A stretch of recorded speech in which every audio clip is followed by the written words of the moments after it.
Thank you, Mr. President. 35 innocent Baha'is are in Iranian prisons today. Since 2004, over 300 unjustifiable arrests. The entire community is constantly harassed. Arson and other violent attacks against Baha'is have increased in parallel with widespread incitement to hatred. Baha'i children are intimidated by teachers and school officials, and Baha'i students denied access to university because of their religious beliefs. Trade permits are revoked, there are 25 lines of work from which Baha'is are banned, and the right to pensions and inheritance is denied. This persecution, directed by the government itself, continues with the ultimate goal of eradicating the entire Baha'i community as a viable entity in Iran. Of particular concern is the well-being of those Baha'is unjustly in prison and forced to endure very harsh conditions, often for years on end.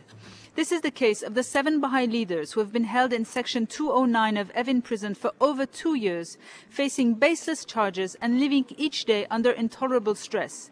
The next session of their trial is scheduled for 12 June, but release on bail is still denied. Their cells are so small they can hardly move around. They have no fresh air or natural light and no bedding.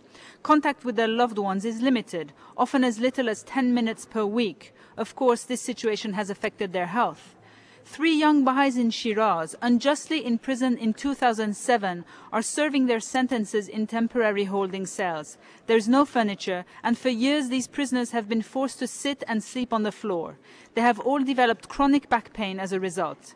The 2 women are held together, but the young man is in solitary imprisonment and blindfolded every time he leaves his cell.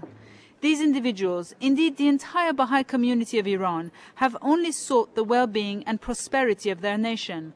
Like so many of their compatriots who also stand for justice, they continue to pay a high price, persecuted for their beliefs,